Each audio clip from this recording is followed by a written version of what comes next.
Welcome to another match preview where we look ahead to our latest league away day. It's the latest in the never-ending November rain as the Stones can expect fireworks in deepest, darkest Dorking.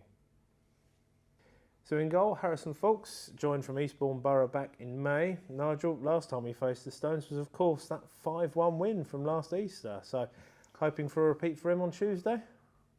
Yeah, definitely that. Yeah, Cut there. Oh, definitely. Do you know what I mean? It's.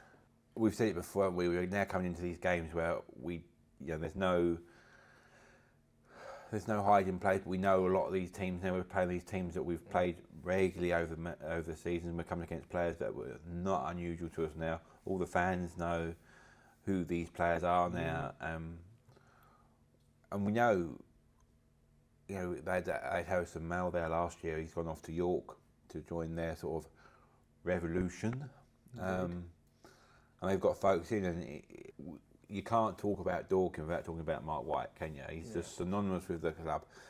You know, he's sort of like the Marmite character of non-league football, really.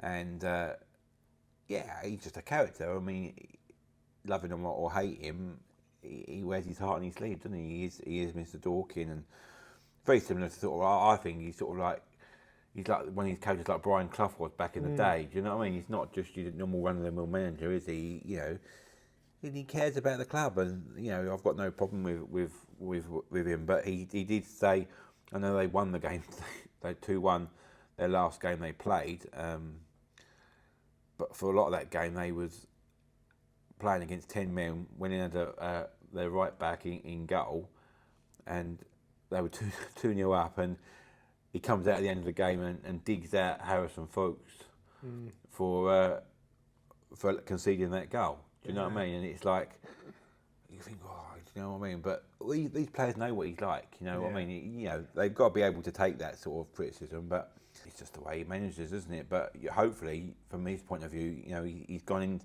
So he's had that sort of like ear bashing from his manager, and then he's coming to face a Maidstone side that the last time he played against him, he conceded 5 goals. Do you know what I mean? So so it can either go one of two ways, can't it? You can either be like up there and like out to prove a point. Maybe that's what Mark White was trying to get that sting in his ear, sort of, you know, knowing that was coming up. But or it could go completely the other way, can't it? And you know, he could concede an early goal, and it could, you know, dent his confidence even further. So it's going to be interesting, but that's what we like, isn't it? That's what we like non-league football for, isn't it? So in defence, Brennan Camp joined from Eastleigh in the summer. Bobby Joe Taylor appears in the latest edition of Former Stone against the Stones. He of course scored 2 injury time headers the last time these two sides met. Still gives me cold sweats of a night, frankly. Tony Craig joined from Crawley in 2023, hugely experienced with over 500 EFL appearances. Callum Kennedy joined a fortnight before COVID came calling, another one with bags of EFL experience. Josh Brooking joined in September, having come through Reading and Chelsea's academies. Barry Fuller, he's vice-captain and in his 5th season after 2 spells with the Gills. Jordan Norville-Williams joined from Farnborough in the summer, and Rob Milsom adds yet more experience, having joined from Sutton in September. So Nigel, to paraphrase a well-known Channel 4 property programme, experience, experience, experience. Exactly that again, and you just said it. Mark White is a consistency, continuity is his byword, isn't it? You know, the Dorking way of playing.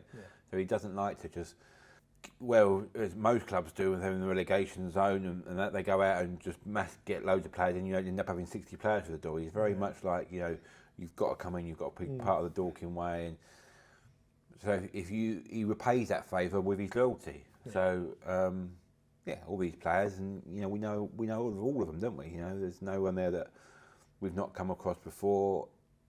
Brooking is the one that's really sort of a standout. I think he's highly rated at Chelsea. Has come in, and I think he's kind of hit the ground a little bit running. So maybe something that we need to look out for. But again, it's just going to be one of these features that's going to be on the night, isn't it? You know, because he's very much like, if anyone's watched back a bunch of amateurs videos and that, you know, he's very much like got the characters there, like John the Bible, that sits up in the stands and looks at the the opposition teams and they're playing up, and then he'll make changes to that. You know, he's not afraid to make any substitution if things are going wrong and he's a couple of goals down. So yeah, they've had a little bit of an injury crisis and they've not been able to put out as strong a squad as what they want. They've not had the best of starts, but you know that any player that they bring on will be well drilled and they're going to know their jobs, and it's going to be a tough game, I think, but one that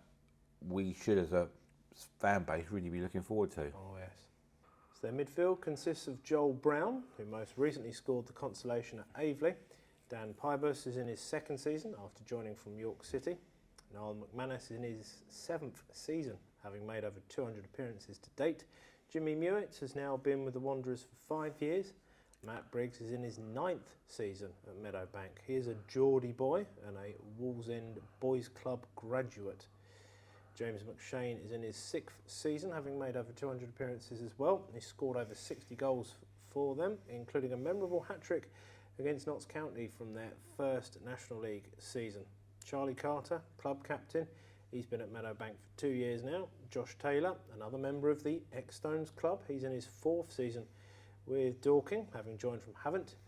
Luke Moore is in his 7th season, having previously been at Margate and AFC Wimbledon. You can see the pattern of the loyalty exactly, and experience here again. Dorking way. It is. Luke Moore, that's 7th season, we've mentioned, previously been at Margate and Wimbledon. Dan Gallagher is one of a few in the squad who previously played for Leatherhead. Jack Young is on loan from Wycombe Wanderers, having started his career with Newcastle United. Away. Seb Bauman joined a little over 2 years ago from Bracknell Town, and George Frankham is formerly of Crawley and AFC Wimbledon. He made a sub-appearance in the 2012 Scottish Cup final, as you do.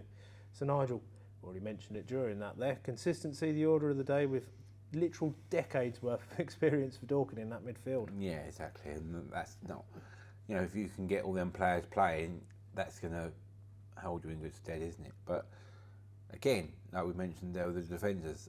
I think Josh Taylor's out for a long-term injury, not sure how long, but might be whole of the season, definitely till after Christmas, so he's not likely to feature.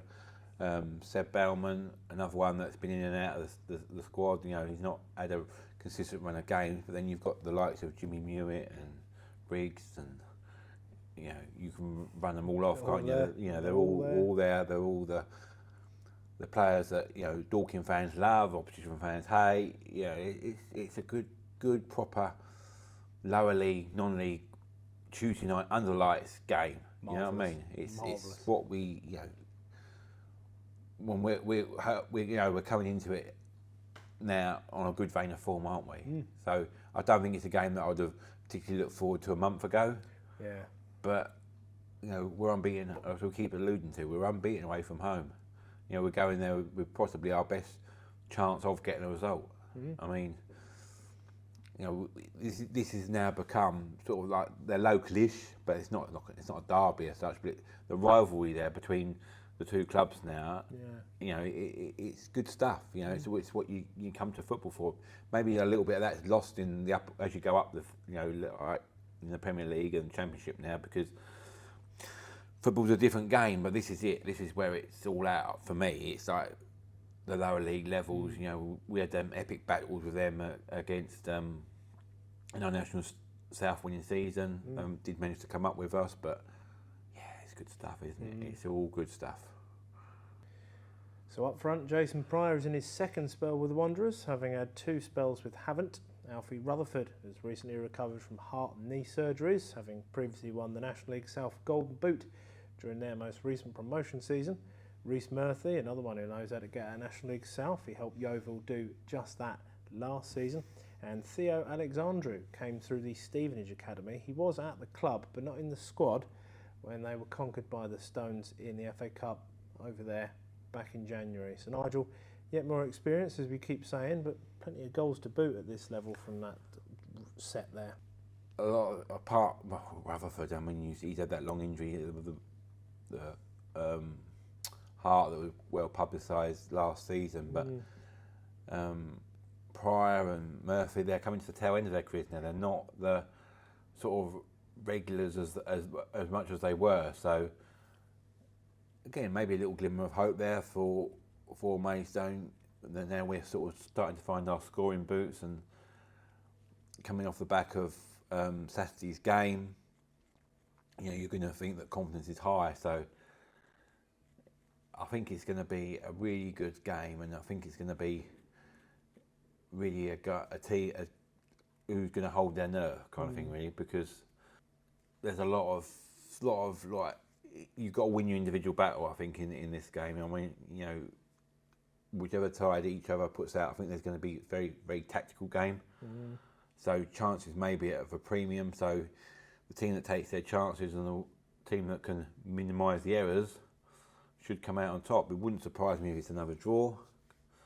But yeah, it's just one of those games. Again, it's bonfire night, fireworks. Let's hope it's fireworks, and it comes out in Stone's favour.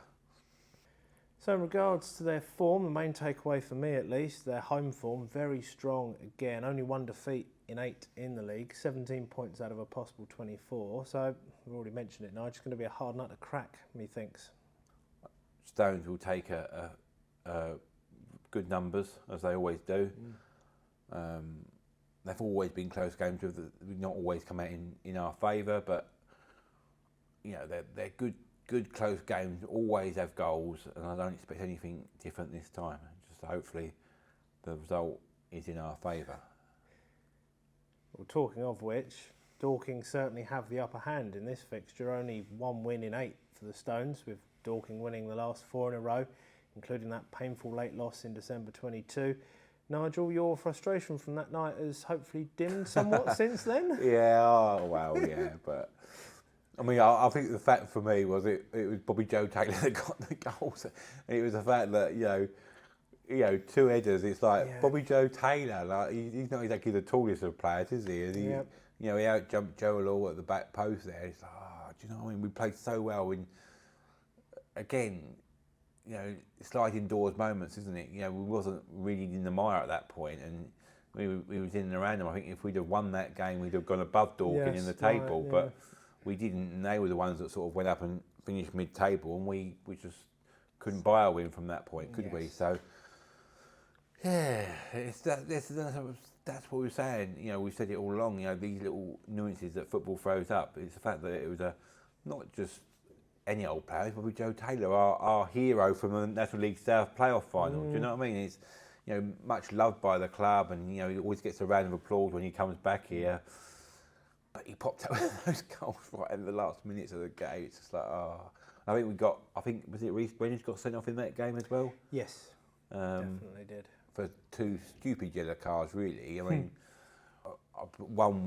the first one I think was a bit debatable, but on a yellow card, and then he goes and gets involved in a ruckus on the corner flag, and it's just like, it's just frustration, because at that point in that National League season, that, as I say, it was the beginning of the slide downwards, wasn't it? So, but hopefully now, it's 2 years since then, coming up to, and a lot of water's gone under the bridge, and and we meet again on a level playing field, and as I say, just expecting a really, really, really good game.